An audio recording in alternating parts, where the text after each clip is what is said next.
Hi, I'm Jessica Rector, founder and host of This Man Thing, where we help men think bigger, be bigger, and play bigger so we can give them more freedom, confidence, and success. You can find out more about us on thismanthing.com. You can also join our free Facebook group at facebook.com/groups/This Man Thing, or to make it easier for you, you can go to thismanthing.com/groups, where the men are having real conversations and building much needed community support and camaraderie with other men. It's a very much needed community and a place where men can go to be safe and feel safe and just be authentically themselves. Please help me welcome my guest today, Bob Minhas. He knows that there's a big difference between owning a small business and being an entrepreneur. But more importantly, he wants you to understand it too. Entrepreneurial vision is essential to true innovation. With a strong background in technology, entrepreneurship, and government, Bob is uniquely qualified to speak to the intersection between innovation and policy. He helps entrepreneurs with scalable ideas to develop their vision and to transform the world. Welcome, welcome, welcome, Bob. I'm so happy to have you here today. Me too. Very excited. Very excited. Yay. So tell us a little bit about you, a little bit about your story. We want to get to know you on a deeper level. Well, always love talking about myself. So let's start. So I've been an entrepreneur for a long time, about 15 years actually, and I've done different businesses. I've done technology, online marketing for a long time, and about 3 years ago, I had a bit of a bump in my life. I was happily married. I had 3 beautiful kids. I had a company that was doing really, really well. We'd been featured on HGTV and a couple of other really cool shows. Oh, very cool. And then my marriage fell apart. Now, that's not to say it fell apart that day. It took time, but my marriage fell apart, and everything changed for me. For lack of a better word, I lost my identity. I had always said I'm a married father of 3 who's an entrepreneur, and I've now lost 2/3 of that statement. So it was a big hard hit. I had to decide, what did I want to do with the rest of my life? And sadly, it wasn't moving forward in where I was, and I sort of wanted different things. And I really had to measure that against my happiness versus my kids' happiness versus my ex-wife's or my wife's happiness at the time. So it led to a lot of changes in my life.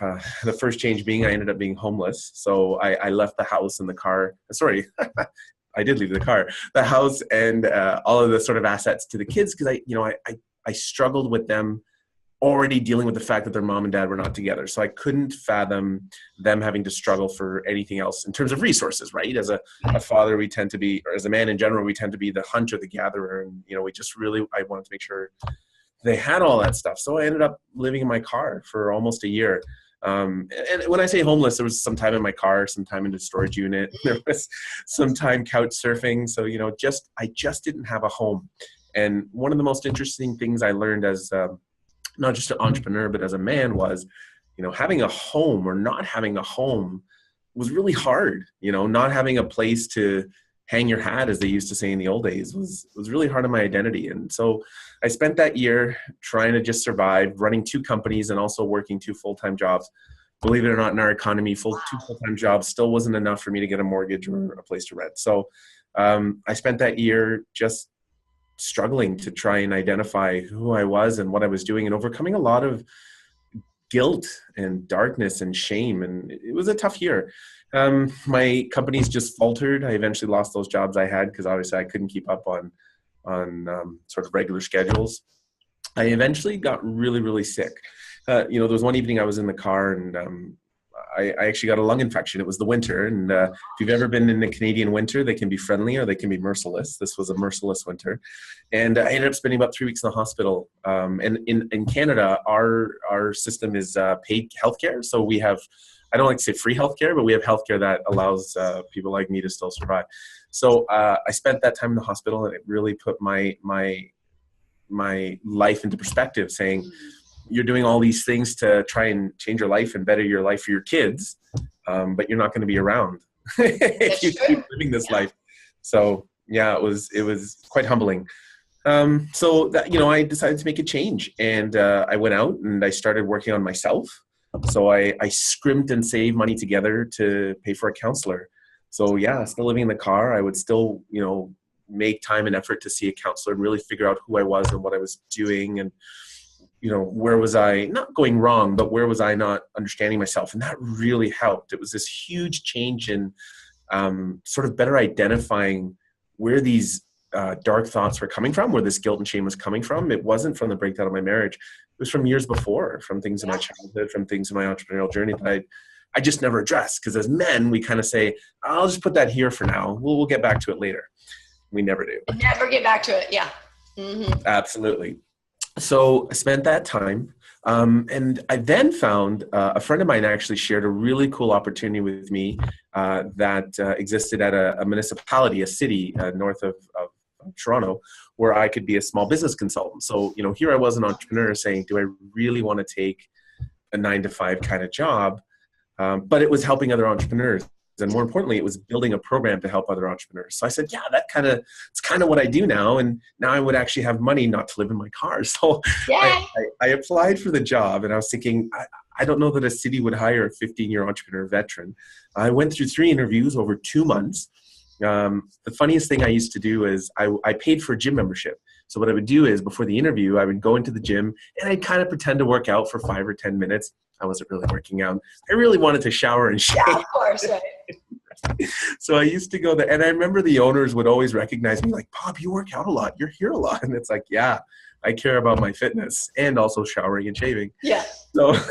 So I remember doing that. And after 3 months, I got selected. I got chosen for the opportunity to do a 3-year pilot entrepreneur program. And it's been a lot of fun. I'm actually just coming to the end of that now. But it changed my life. So I did that. My first week, it fell on a pay cycle. So, I'd work 4 days, fell on a pay cycle. I took that first check. I went up 20 minutes up the road to where we have a college here in town. So I went up 20 minutes up the road, and I literally just found the first place that would rent a room to me. I didn't even rent a house. I said, I just need a room because I need to be able to sleep and shower. Because winter was coming. Winter was coming. It sounds like Game of Thrones. Yeah, winter was Game of Thrones, right? So I ended up doing that, and I spent the next 2 years just changing my life. So I took the debt with me in the divorce, paying down debt, paying down people I had owed a lot of, not just money, but I damaged a lot of relationships as well. So I spent that 2 years doing that. I spent that 2 years working on that, building myself up, paying down my debt to where I've almost got no debt left, which is wonderful. Wow. I eventually upgraded to having my own apartment. I actually spent, it was like, what? I don't have to share a kitchen. Yeah. It was phenomenal. Big thing. And then, exactly. And then I ended up spending more time with my kids, and not just paying support, but actually spending quality time with them, going to more school events. And my ex-wife would, really sort of help me and keep me informed on what was going on in their lives, so I could figure out when I did see them, what it is I could do to support what they were going through. To where I am now, building a new company to, do what I'm doing now on a more entrepreneurial level. I'm much happier now than I was, obviously, over these 3 years. I'm a bit healthier, so I tend to work out more, which is one of the things I learned having that gym membership. Was that, hey, guess what? If you work out 10 minutes a day, you might actually experience some good things. Right. So let's go back. So you mentioned going through the divorce, and I think, a lot of people go through divorce and, or are in the process of going through divorce right now. And so what would you tell them? How would you help them that if you're going through a divorce, or if you've been through a divorce, you had mentioned that your identity is kind of wrapped up in that. So, and I call that identity crisis, right? If we ask men, who are you outside of the roles you play? So outside of spouse, outside of employee or employer, outside of father, who are you? Most men, in my experience, can't answer that because they don't even know what that means. Like, no, I'm a father, I'm a spouse. I have no idea what that means. And so how do you separate yourself from that and create your own identity so you can get back to you? The first thing I learned in that journey was I needed help. See, the one mistake I made as a man going through that change was I tried to do it on my own. And that was a huge, huge mistake. You really need a tribe to help you build through that. And inevitably, in a divorce, your tribe becomes divided. The tribe that you had as a married man then becomes either half or none, depending on situation. So I think what I would tell people in that same situation, that situation I go through, the second day after your divorce, ask and find help. Don't do this alone. I ended up paying for a counselor because in the divorce, I lost a lot of friends and a lot of connections.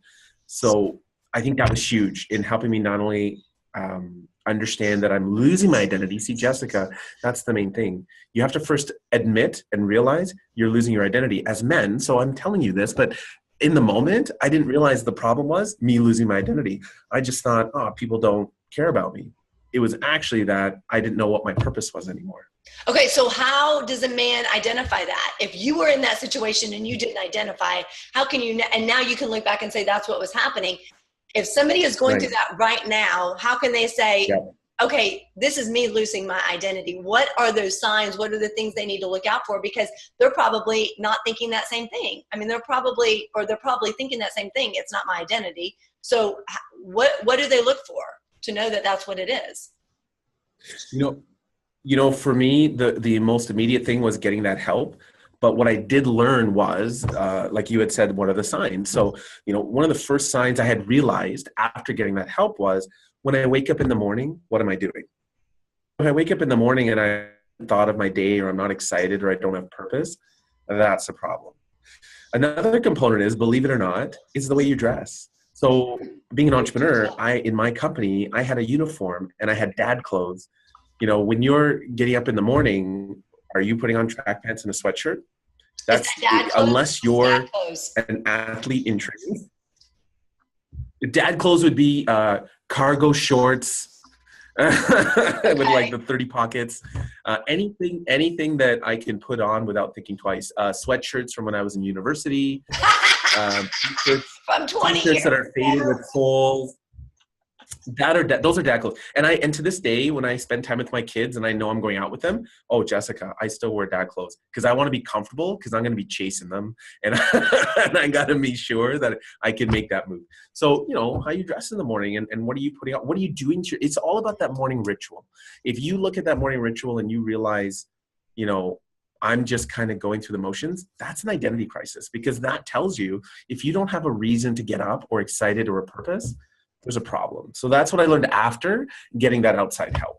Okay, so make a distinction for me, because I'm thinking if you're going to work, you got to be there at 9 o'clock. You're going through a ritual in the morning, right? You got to get up, you got to shower, you got to eat. So what's the difference between that ritual kind of thing, routine, going through the motions, and what you're talking about?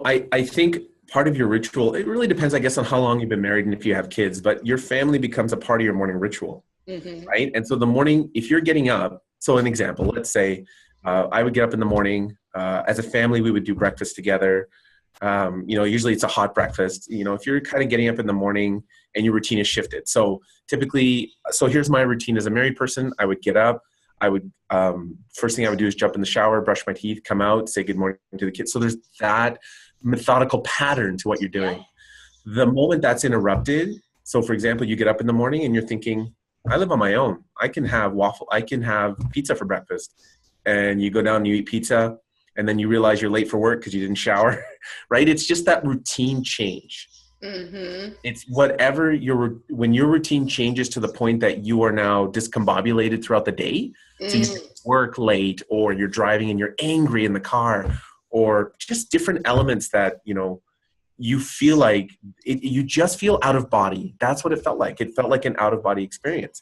Now, as an entrepreneur, I didn't have a 9 to 5. I wasn't going to work at certain times, but for me, it was getting up in the morning and then realizing going to my first job, feeling empty, right? Because I didn't have my good morning hugs from the kids. It's those elements of methodicalness that have changed, that are impacting you now. And it comes out in anger or sadness, driving, road rage, right? So yeah. So whenever you're in that routine, and so let's say you're going and you have road rage and you say, okay, well, maybe this is something new, this is something different, this is not like me, and you start identifying it.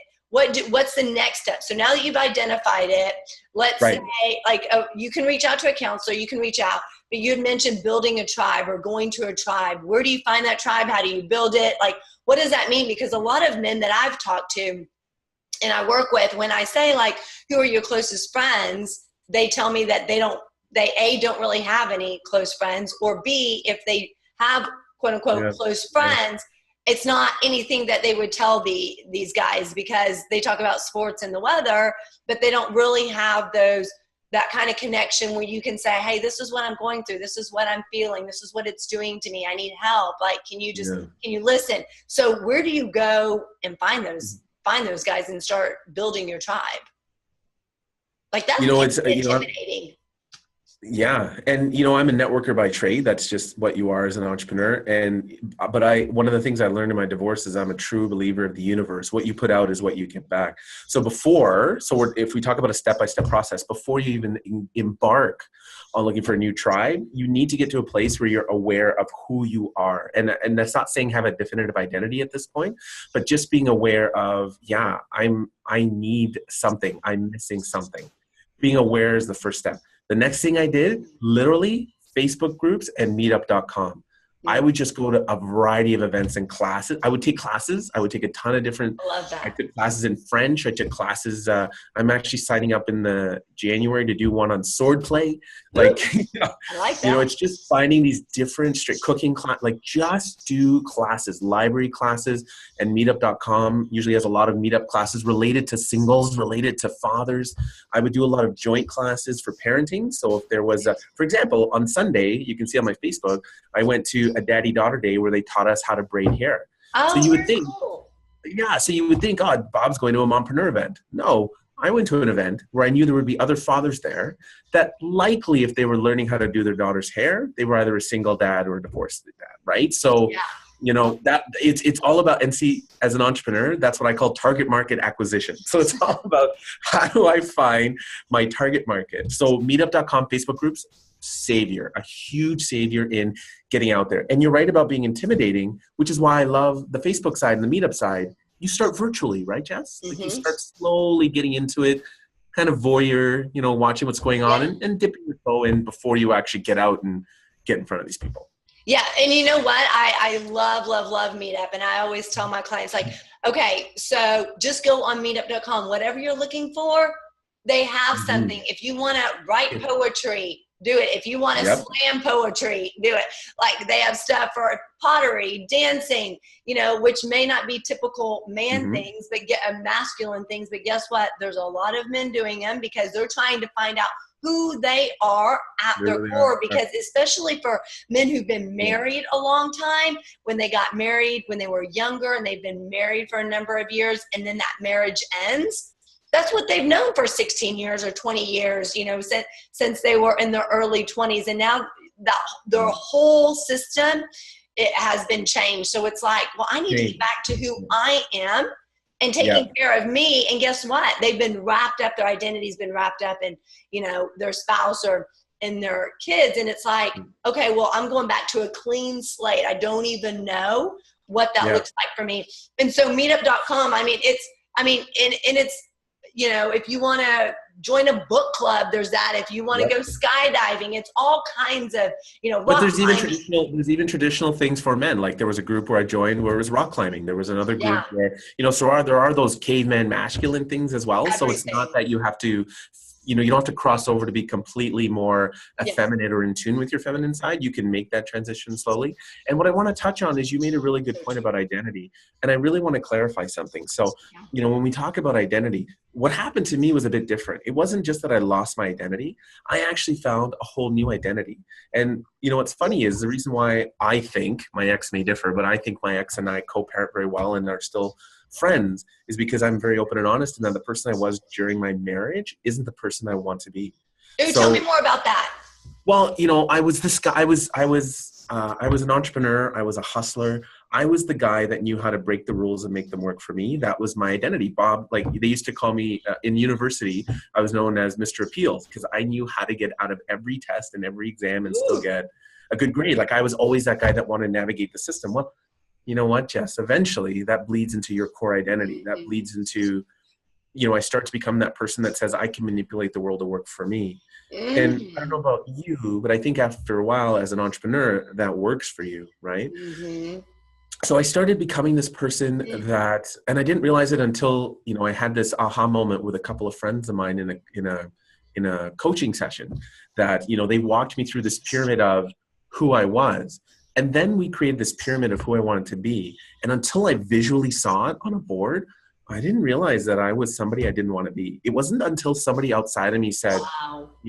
I'm not going to give you a mirror. I'm going to give you a photo of who you, and it was like, oh, and that was 2012. My separation that started in 2013. So that was a year and a half of me just reeling. And, my ex and I went through counseling to see if we can find and so it's important to understand that the men that you're working with or the men that talk to you, it may simply be that not only their loss of identity isn't just the divorce. It may be a cathartic experience to realize that I wasn't who I wanted to be. And I'll tell you the extreme. These are sometimes men who realize that they actually would prefer intimate relationships with other men. Sometimes it's that extreme that I've been living a life for 50. For others, it's cultural identity. I'm a person that comes from a South Asian background, a Sikh culture. And sometimes, and I had married a Caucasian woman. So sometimes it's that realization that I want to go back to my culture. Now, that wasn't it for me. But I do know other Sikh men who have married women who are Caucasian, whose identity was, I want to go back to being more. And so that's important for me to get across to your viewers, is it's not always a loss of identity and finding it again. Sometimes it's a whole new identity of who you want to be. I used to say, I'm becoming the Bob I want to be. That's who it was.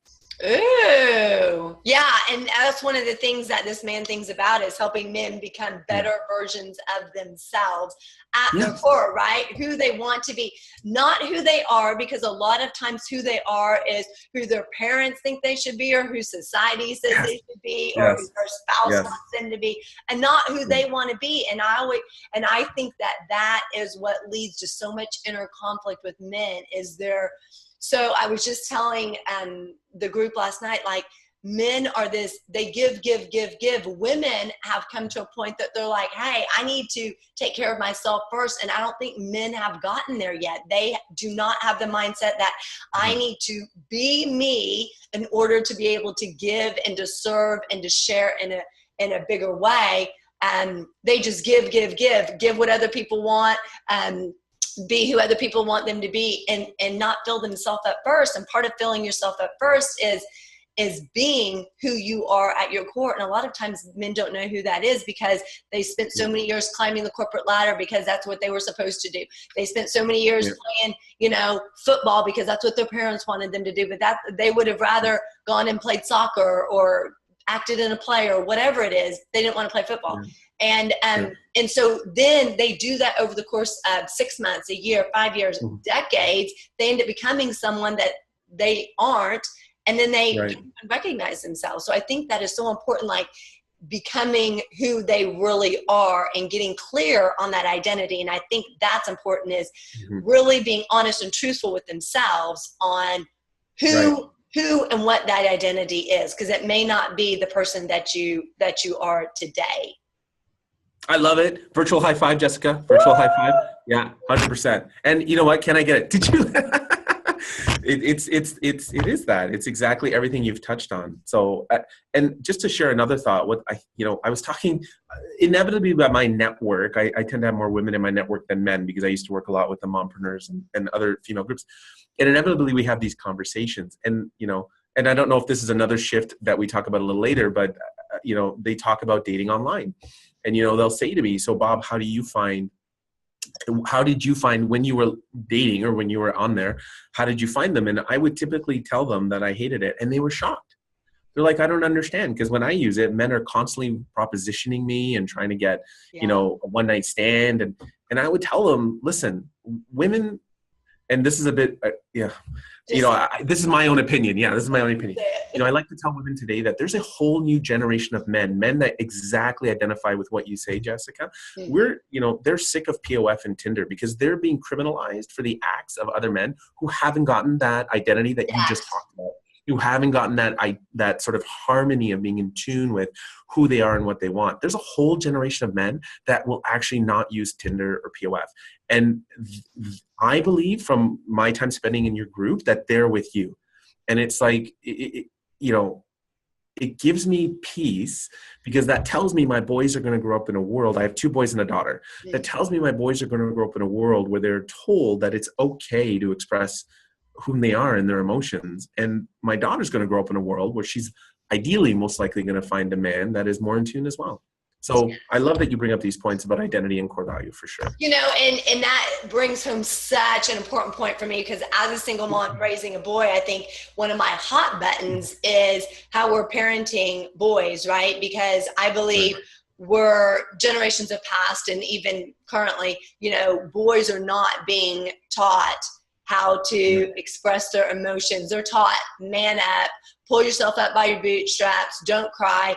And what that leads to are men who don't know how to feel, process, and express their emotions in a healthy way, right? And and that creates the inner struggle. That creates them needing validation through external factors, and not feeling good enough, having the limiting beliefs, all of that stuff.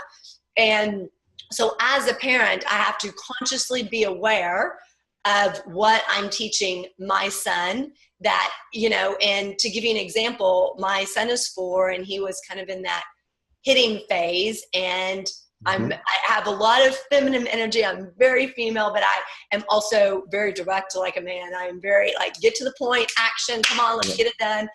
And I had to realize that he just turned 4, so this was happening about 3. I had to realize that, Jessica, he's only 3. You may have to ask him more than one time to do things. He may not listen every time on the first time.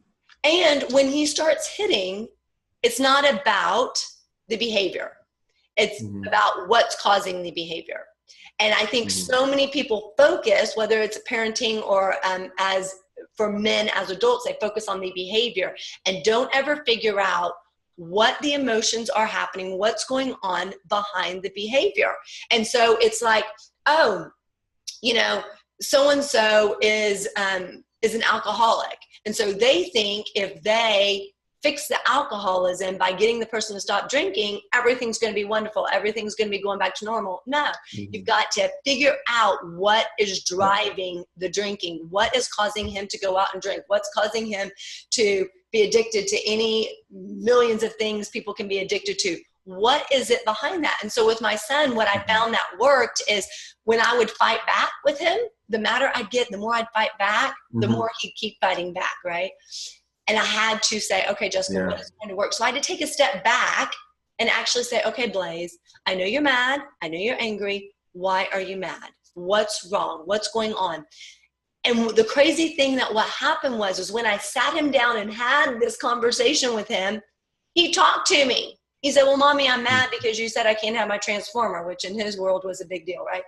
And so I said, okay, why are you mad? And so communicating, guess what? I ended up getting what I wanted to, meaning he needed to clean his room. He ended up doing that because we sat down and had a conversation on why he was mad, and not just let's keep butting heads. I'm the parent. I'm going to control you. You're going to do what you want. And so I think for us as parents, we need to be cognizant that when children act out, when they're misbehaving, it's not about the behavior. It's about what is behind the behavior. And we need to sit down and have a conversation with them and figure out what's behind that, because something bigger is at play, but we're not giving ourselves permission to understand it.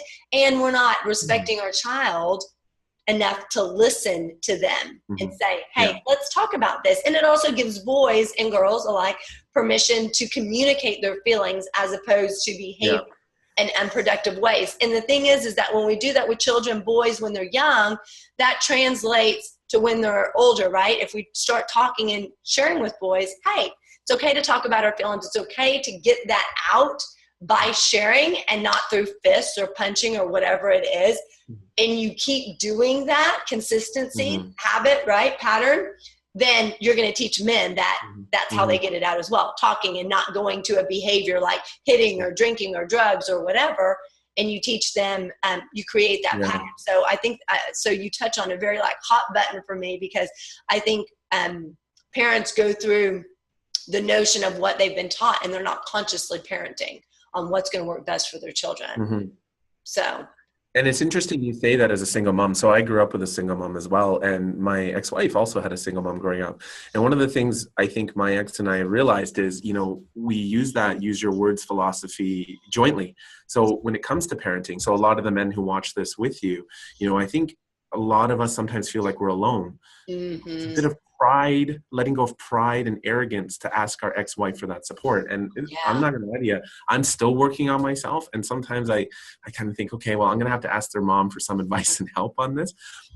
Parenting if you have that opportunity, I should say, it's a two-person opportunity. Yeah.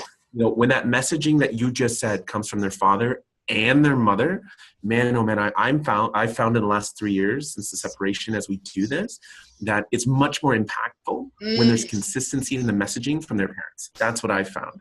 Yes. Right? But what happens when there's not consistency? What happens if you're on board and the mom's like, no, I'm not gonna hold boundaries. I'm gonna let them do whatever they want. That's the struggle that I see a lot of men who are dads and divorced faces. They're like, yeah, I'm totally on board with that. However, the mom is not. They don't hold boundaries. She lets them run wild. She lets them do whatever. Right. And, it's like butting heads. It's like you as a dad can only do so much when you're in that situation, So, and so that was a concern of mine initially after the separation and the divorce, before my ex and I were actually communicating about parenting. That was a concern of mine. And one of the things I started to play with, which I'm actually playing with now, but for a different reason, is building a tribe for my kids. Ooh, I like that. So what I do is their mom and I talk about activities that they love and things they like to do, but their mom works as hard as I do. She has a 9 to 5, so she can't exactly invest in that time. So what I've been looking at is, besides the friends at their school, can we develop a friendship with a group of kids at their church? Can we develop that friendship for kids at their dance class or at their karate class? And inevitably, again, target market acquisition, what you start to do is you start to find kids and parents who share the philosophy you want. So when you're parenting with one parent on board and the other not, I find that the kids, through their circle, their network, absorb those behaviors better than through the two parents in that respect. Do you know what I mean? So what will happen is, if I'm really concerned about my kids hitting a lot, I try and integrate them into a network of kids where hitting is not their core value. So yes, and this is not true with my ex, but let's say my ex wasn't on board and she's like, yeah, they can hit all they want because they're men and they need to learn how to hit, right? She doesn't do that. I would say, okay, well, I want them to spend time with kids who are going to organically teach the kids that hitting is not acceptable. So it's kind of a workaround, but I found only in the 3 years that behaviors that their mom and I would like them to absorb that perhaps we're not great at giving that, they've gotten from their tribe. So again, building a network of tribe. But here's what's interesting about that is, if you find a tribe of kids for your kids, then their parents could also become your tribe as well. Ding, ding, ding, ding, ding. Yeah. So that's really what it comes down to, is right. It's you can ask for help, but not ask for help in that respect. Really what's going to happen is organically, again, it's the universe, right? You put out what you get back. These parents are going to have core values and like-mindedness to you. You can share with them, it's hard. I have a mom I have a co-parent that doesn't participate, right? And they'll get it. And, I'm actually in a positive co-parenting Facebook group where I don't have that challenge, but there are other parents who have that challenge. So you're absolutely right. Ding, ding, ding. Good. Ding, ding, ding, ding, ding. Okay, Bob. Well, so we talked about a lot of different stuff today, a lot of different amazing topics. So, and I know sometimes it can be overwhelming for the listeners. So if they could just do one thing, where would they start in all of this? We talked about parenting, we talked about divorce, we talked about, losing stuff, your identity, a huge thing. So where can a guy start if they're listening to this? What's one thing? The one philosophy I've always had, especially after the divorce, was everything is about my kids. What I realized after some time is I can't give them the life they deserve if I can't be the Bob I want to be. So the first step any man should take in any type of life change event like that, find yourself, whether it's through a counselor, whether it's through a tribe, do anything and everything you can to find yourself. Not to say better yourself or change yourself. Go to the meetups, go to the Facebook groups, build, and inevitably what's going to happen is organically you'll start to figure out what speaks to you and what doesn't speak to you. And that can take a long time. Again, I'm 3 years in, I'm still evolving. I'm still finding there are days when so the first thing I would tell any man, the moment that life event happens, you need to figure out yourself before you can help your kids and become that person that you want to be for the rest of your life. I love that. I love that because I wholeheartedly believe men do not spend enough time on self-care. You got to take care of yourself before you take care of anyone else. You got to put the mask on you before you can put it on anyone else. It's like on an airplane for a reason. You know, you think that what you're doing, oh no, it's all about my kids. I want to give to them. And you think you're giving at 100% capacity, but what if you gave to yourself first? How much more could you actually give to other people and help other people? So how can people find you and connect with you, Bob? So I've started a branch or a brand called Entrepreneur House. So if they want to head over to entrepreneurhouse.ca, or they can find me on Facebook and connect personally with me one-on-one. I'd love to meet. So here's my ask of your group. Sure. And I think I mentioned earlier, I'm very blessed to work with a lot of women. I don't have a lot of men in my network, which is how you and I connected. So I would love men to reach out to me, even personally, do a Facebook search on Bob and Haas and connect with me on Twitter, LinkedIn, whatever. And I would love to sort of build my own tribe of other men to sort of have that masculine energy in my world as well. So I love it. That's how they could just search my name or look up entrepreneurhouse.ca. And they can find me in both avenues for sure. Yeah. And just so if anyone's going to search for you, I know they're going to. So spell his last name Minhas, first name Bob. So just want to get that spelling out there for anyone listening. So in case you're like, how do you spell that? Minhas, first name Bob. Thank you so much for being here today, Bob. If you want to connect with me, you can find me at Jessica@thismanthing.com. You can also go to thismanthing.com. And don't forget to join our Facebook group. You can go to thismanthing.com/groups. And we look forward to seeing you there. Until next time, have an amazing, fabulous day. Thanks so much.